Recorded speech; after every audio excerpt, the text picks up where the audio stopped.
Good morning प्यारे बच्चों, हार्दिक स्वागत है आपका हमारे यूट्यूब चैनल स्टडी क्लास में। तो बच्चों, आज का टॉपिक आप सभी के लिए बहुत ही वेरी मोस्ट इंपॉर्टेंट होने वाला है। बच्चों, आज का हमारा टॉपिक है कि वैश्विक तपन पर टिप्पणी लिखिए। इस तरीके से यह टॉपिक बच्चों हर साल बोर्ड एग्जाम में 5 नंबर यानी कि 5 नंबर में पूछा जाता है। तो बच्चों, आज की इस छोटी सी वीडियो के माध्यम से हम आपको बहुत ही सिंपल भाषा में समझाएंगे कि वैश्विक तपन पर टिप्पणी किस तरीके से लिखते हैं। तो बने रहना वीडियो में लास्ट तक। जो हमारे चैनल पर आप पहली बार आए हो तो हमारे चैनल को सब्सक्राइब करो और बेल आइकन को प्रेस करो, जिससे कि आने वाली नेक्स्ट वीडियो का नोटिफिकेशन आप सभी को मिलता रहे। तो देखिए बच्चों, वैश्विक तपन पर टिप्पणी। तो बच्चों, वैश्विक तपन पृथ्वी के वातावरण के तापमान में निरंतर हो रही वृद्धि के संदर्भ में है। तो बच्चों, जो वैश्विक तपन है यह पृथ्वी के वातावरण के तापमान में निरंतर हो रही वृद्धि के संदर्भ में है। हमारी पृथ्वी प्राकृतिक रूप से सूर्य की किरणों से उष्णता ग्रहण करती है। तो बच्चों, जो हमारी जो पृथ्वी होती है यह प्राकृतिक रूप से सूर्य की किरणों से उष्णता ग्रहण करती है और यह किरणें बच्चों वायुमंडल से होती हुई पृथ्वी की सतह तक आती है और फिर वहीं से परिवर्तित होकर पूर्ण लौट जाती है। तो बच्चों, हमारी जो पृथ्वी होती है यह क्या करती है?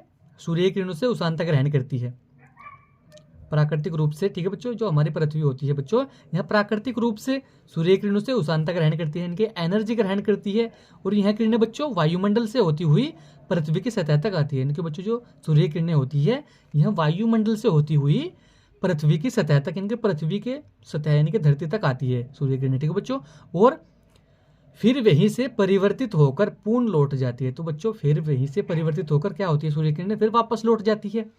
और पृथ्वी का वायुमंडल कई गैसों से मिलकर बना है। इनके बच्चों जो पृथ्वी का वायुमंडल होता है यह कई प्रकार की गैसों से मिलकर बना है। इनके इसमें अनेक प्रकार की गैसें होती है वायुमंडल में। ठीक है बच्चों, और इसमें कुछ ग्रीन हाउस गैस भी शामिल है। इनके जो हमारा जो वायुमंडल है बच्चों इसमें कुछ ग्रीन हाउस गैस भी शामिल है और इनमें से अधिकांश गैसें पृथ्वी के ऊपर एक प्राकृतिक आवरण सा बना लेती है। तो बच्चों, जो वायुमंडल होता है इसमें अनेक प्रकार की गैसें हैं, इसमें से कुछ जो गैसें है बच्चों में ग्रीन हाउस गैसें भी शामिल है और ये हैं बच्चों अधिकांश गैसें जो होती हैं पृथ्वी के ऊपर एक प्राकृतिक आवरण सा बना लेती है और यह आवरण बच्चों लौटती किरणों का इनके एक हिस्से को रोक लेती है। इनके बच्चों हमारी जो सूर्य किरणें होती है प्राकृतिक रूप से आती है, उष्णता ग्रहण करती है हमारी पृथ्वी से। तो बच्चों, हमारी जो सूर्य किरणें हैं वायुमंडल से होती हुई पृथ्वी की सतह तक आती है और वापस पूर्ण परिवर्तित होकर फिर लौटती है। तो बच्चों, फिर लौटती हुई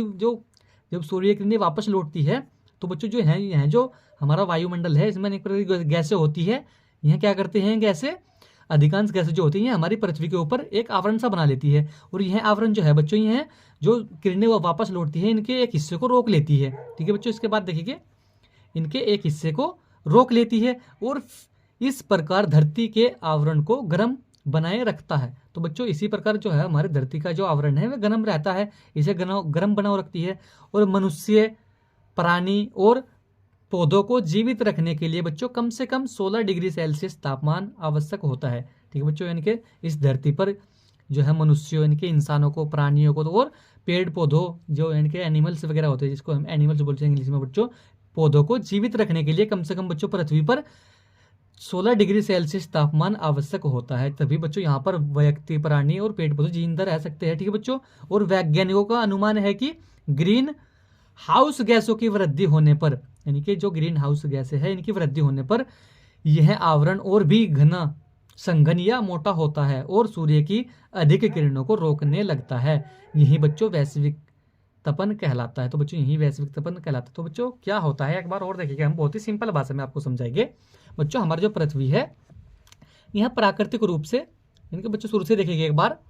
बच्चों, वैश्विक तपन जो है यह पृथ्वी के वातावरण के तापमान में निरंतर हो रही वृद्धि के संदर्भ में है। ठीक है बच्चों, हमारी जो पृथ्वी है बच्चों यह प्राकृतिक रूप से सूर्य की किरणों से उष्णता ग्रहण करती है, इनके एनर्जी ग्रहण करती है। बच्चों, हमारी जो पृथ्वी है सूर्य की किरणों से एनर्जी ग्रहण करती है।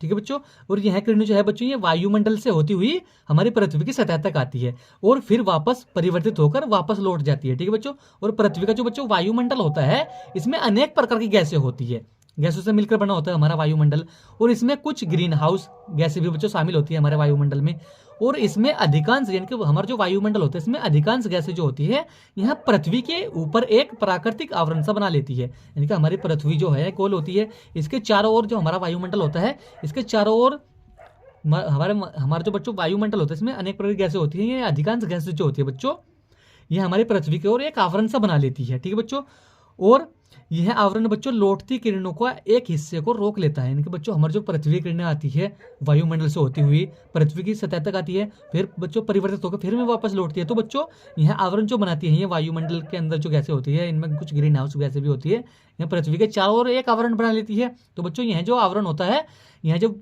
सूर्य किरणें वापस लौटती है तो इनके एक हिस्से को रोक लेती है और इस प्रकार धरती के आवरण को गर्म बनाए रखती है। तो बच्चों इस प्रकार जो हमारी धरती है इसके आवरण को गर्म बनाए रखती है।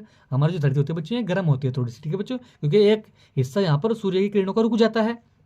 इससे बाद क्या होता है बच्चों, प्राणी इनके मनुष्य प्राणियों और बच्चों पौधों को जीवित रखने के लिए कम से कम 16 डिग्री सेल्सियस तापमान आवश्यक होता है। यानी कि बच्चों इस पृथ्वी पर मनुष्य प्राणियों और पेड़ पौधों को जीवित रखने के लिए कम से कम 16 डिग्री सेल्सियस तापमान आवश्यक होता है। तो बच्चों इतना रुक जाता है क्योंकि जो सूर्य किरणें भी एक हिस्सा यहाँ पर रुक जाती है। इसके बाद देखेंगे बच्चों, और वैज्ञानिकों का अनुमान है कि जो बच्चों वैज्ञानिक है उनका मानना है कि जो ग्रीन हाउस गैसों की वृद्धि होने पर इनके जो ग्रीन हाउस गैस होती है बच्चों ये है हमारे वायुमंडल में कुछ ही मात्रा में होती है, लेकिन जब इनकी मात्रा में वृद्धि होगी तो क्या होगा, यह आवरण और भी घना या मोटा होता रहेगा।